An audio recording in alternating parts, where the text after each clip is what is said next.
디지털 배움터 심화. 소프트웨어와 인공지능이 만드는 세상.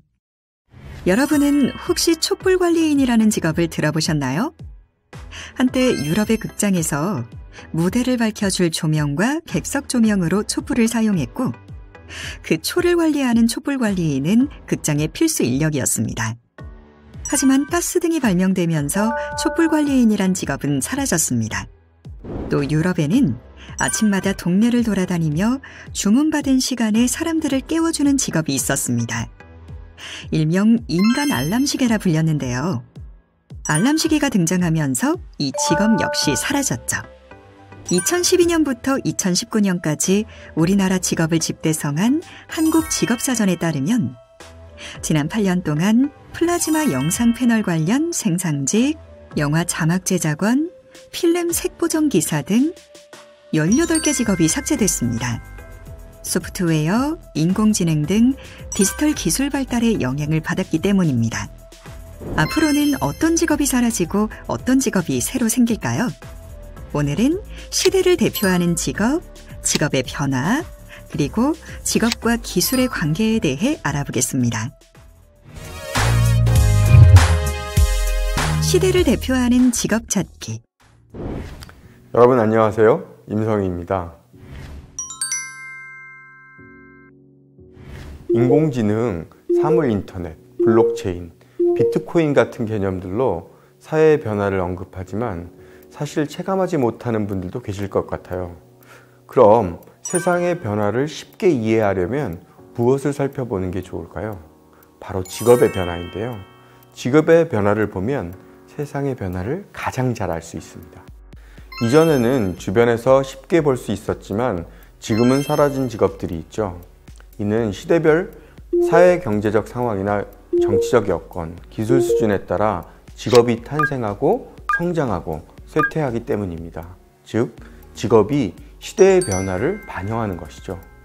그럼 시대별 상황과 여건을 반영하는 대표 직업에는 어떤 것들이 있을까요? 시대별로 새롭게 생성되었거나 앞으로 오랫동안 유망할 것 같은 대표 직업들을 살펴보시죠. 먼저 1950년대의 대표 직업에는 법관, 공무원, 기자, 군 장교, 아나운서, 승무원 등을 꼽을 수 있습니다. 1970년대에는 종합상사 직업, 기계 엔지니어, 화학 엔지니어, 항공기 조종사, 은행원, 회계사무원 등이 대표적이었고요. 1990년대에는 펀드 매니저, 외환 딜러, 컴퓨터 프로그래머, 데이터베이스 전문가, 벤처 사업가, 전자상거래 전문가, 웹디자이너, 카피라이터, 경영 컨설턴트, 한의사가 대표적이었습니다. 그럼 현재는 어떨까요? 현재는 빅데이터 전문가, 인공지능 전문가, 생명공학 전문가, 정보보안 전문가, 사물인터넷 전문가, 가상현실 전문가 등 이전에는 찾아볼 수 없었던 직업들이 대표 직업으로 꼽히고 있습니다. 정보기술사회와 직업의 변화. 2015년 미래창조과학부에서는 10년 후인 2025년을 예측하면서 기술의 발전으로 인해 대체될 수 있는 비율이 높은 직업과 낮은 직업에 대해서 보고서를 작성했는데요. 보고서에서는 소프트웨어나 인공지능으로 대체하기 어려운 직업으로 은행이나 증권과 관련한 투자 및 신용분석가, 변호사, 회계사 등을 제시했습니다. 하지만 이 보고서가 작성되고 난 1년 후 미국의 증권가에는 인간을 대체하는 인공지능 프로그램이 등장했습니다. 바로 미국의 금융회사인 골드만삭스에서 도입한 인공지능 프로그램인 켄쇼인데요. 로봇 분석가 켄쇼는 금융 전문 분석가 15명이 4주 동안 해야 가능한 분석을 단 5분 만에 처리했죠. 켄쇼의 엄청난 능력으로 골드만삭스는 2017년에 600명에 달했던 주식 트레이더를 단 2명만 남기고 모두 해고했습니다. 전문직은 안전할 거라고 생각했지만 기술의 발달 앞에서는 안전한 직업이란 없어지고 있는 것을 보여줍니다. 또 2016년 5월에는 인공지능 변호사가 등장했습니다. 100년의 역사를 자랑하는 미국 뉴욕의 법률 회사인 베이커 앤 호스테들러의 인공지능 변호사 로스가 고용된 건데요. 로스는 240년간의 모든 판례를 알고 있으며 최대 10억 장의 법률 문서를 분석할 수 있는 능력을 갖추고 있습니다. 기술의 변화는 교육도 변해야 한다고 경고하고 있습니다. 즉, 새로운 생각을 할 수 있도록 도와주고 개성을 강조할 수 있는 방법을 고민하라는 것이죠. 인공지능 분야에서 30년 넘게 일한 경험자로 구글 중국 법인을 이끌었던 리카이프는 부모들이 옳다고 생각하는 것은 무엇이든 간에 틀렸다고 주장합니다. 변화에 적응하지 못하는 인식이 바로 문제라는 겁니다. 자료를 하나 더 살펴볼까요? 2017년 12월 맥킨지에서 발표한 2030년에 인공지능으로 대체 가능한 직업조사 결과인데요. 직업에 대한 모든 예측이 계속 어긋나고 있음을 알 수 있습니다. 또 맥킨지는 인공지능이 청소원을 절대 대체하기 어렵다고 예측하고 있습니다. 룸바 같은 똑똑한 가전 로봇이 청소 작업의 부담을 낮춰주긴 하지만 작업 조건이 바뀌는 공간, 구조적이지 않은 공간에서의 작업은 로봇에게 힘든 일이기 때문이라는 것입니다. 이처럼 미래 직업에 대한 예측은 보고서를 작성하는 기관에 따라 다르게 분석됩니다. 그만큼 미래를 예측하기 어렵다는 것이죠. 소프트웨어와 인공지능이 바꾸는 세상. 각 직업군에서 소프트웨어나 인공지능 프로그램 등을 활용하는 경우가 많아지면서 많은 신조어가 등장했는데요. 어떠한 것들이 있는지 알아볼까요? 먼저 리걸테크를 소개해 드릴게요. 리걸테크는 리걸과 테크놀로지의 합성어인데요. 법조계에 소프트웨어나 인공지능 기술이 합쳐져서 새로운 직업이 탄생하거나 이전에 생각했던 것과는 다른 상황들이 생기는 경우를 의미합니다. 대표적인 예로 인공지능 보조 판사를 들 수 있는데요. 가해자를 재판할 때 인공지능이 판사의 판결을 돕거나 직접적으로 형량을 결정할 수도 있습니다. 유럽의 작은 나라 에스토니아는 2019년부터 7,000유로 이하의 범죄는 인공지능 프로그램 기반의 판사가 판결하고 있습니다.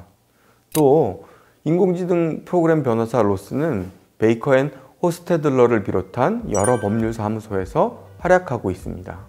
특히 로스 인텔리전스는 로스를 통해 확보한 빅데이터를 가지고 2019년부터 서비스를 본격화하고 있죠.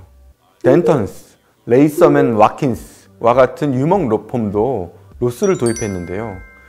이렇게 법률회사에서 인공지능 프로그램 변호사가 도입되면서 법조 관련 직업 세계가 드센 변화의 바람에 직면했습니다. 또 영국에는 두낫페이라는 인공지능 프로그램 변호사가 있습니다. 이는 챗봇 형식으로 법률 질문에 응답하는 시스템으로 미국 스탠포드 대학 2학년생인 조슈아 브로우더에 의해 만들어졌습니다. 이 사이트는 부당하게 주차 위반 딱지를 발급받은 조슈아가 행정기관의 부당한 벌금 및 수수료 부과 조치에 항의하기 위해 만들었는데요. 점차 질문이 늘어나면서 다양한 법률 상담이나 권리 주장에 관한 방법을 서비스하기 위한 인공지능 프로그램을 도입했습니다. 한국에서도 재판 충실화를 위해 2020년 법원행정처에서 사법부 업무에 인공지능을 활용할 것인지에 대한 논의를 시작했는데요. 사법부 인공지능 활용 방안에 대한 연구를 진행하면서 법관 증원, 재판 보조 인력 확충, 사법보좌관 제도 확대 등의 문제를 인공지능으로 개선할 계획이라고 합니다. 다음 소개해드릴 신조어는 핀테크입니다. 이는 파이낸스와 테크놀로지의 합성어인데요. 금융과 관련한 서비스에 정보기술을 융합해 금융산업의 형태가 변화해가고 있는 것을 통칭하는 용어로 사용되는데 혁신형 금융서비스라고도 불립니다. 핀테크는 모바일, 누리소통망, 거대 정보 등 새로운 정보통신 기술 등을 활용해 기존의 금융서비스에서 사용하던 서비스 방법과는 차별화해 기술 기반으로 서비스를 제공하고 있습니다. 최근 급속히 확산되고 있는 모바일 뱅킹과 앱카드 등이 대표적인 서비스입니다. 특히 최근에는 인터넷 전문은행이 등장하고 있는데요. 오프라인에는 지점이 없는 상태이지만 모바일만을 활용해서 다양한 적금 서비스, 쇼핑몰 연계 결제 서비스 등을 선보이고 있습니다. 특히 카카오뱅크의 경우 인터넷 은행을 시작한 지 2년 만인 2019년 7월 12일에는 사용자가 1천만 명을 넘어섰습니다. 현재는 기업, 하나, NH농협 등 다양한 오프라인 기반의 은행에서도 기술을 접목한 서비스들을 선보이고 있습니다. 최근에는 인슈어런스와 테크놀로지의 합성어인 인슈어테크도 등장했습니다. 즉, 보험에 다양한 최신 기술을 접목시켜서 보험 지급 방식을 자동화하는 것입니다. 한국에서는 2017년부터 교보생명에서 도입해 활용하고 있는데요. 보험에 기술을 도입함으로써 고객에게는 편리함을 주었고 병원과 보험사 입장에서는 불필요한 행정 처리를 줄일 수 있었습니다. 교육 분야에서도 기술이 접목되어 활용되고 있는데 교육에 기술을 접목시킨 것을 무엇이라 부를까요? 에듀케이션과 테크놀로지의 합성어로 에듀테크라고 부르고 있습니다.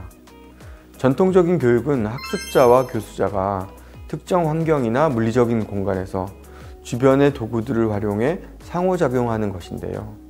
기술의 변화로 이러닝, 스마트 러닝 등으로 진화했습니다.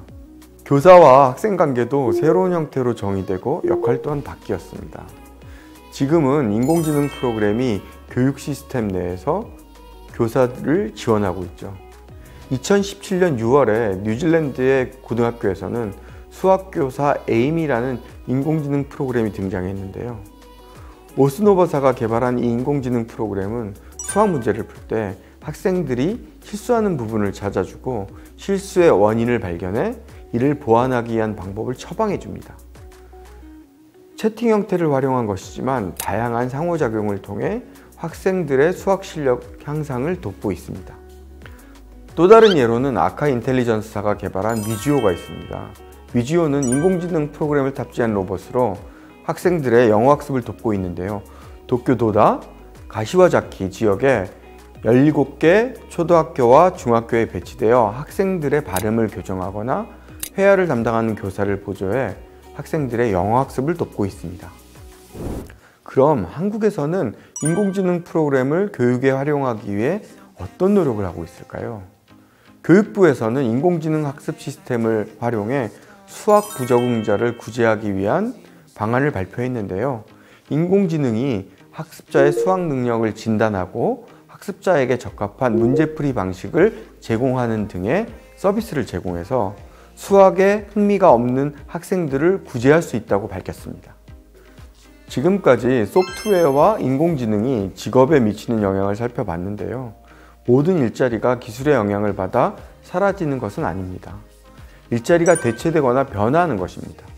따라서 사라질 것으로 예측했던 판매, 설치 보수, 생산직의 경우도 조직의 시각에서 업무를 이해할 필요가 있고 기계 조작이나 보수에 대해 더 높은 책임이 요구되며 문제가 발생했을 때 해결 능력이 필요한 책임 기술자는 오히려 더 필요해질 것입니다.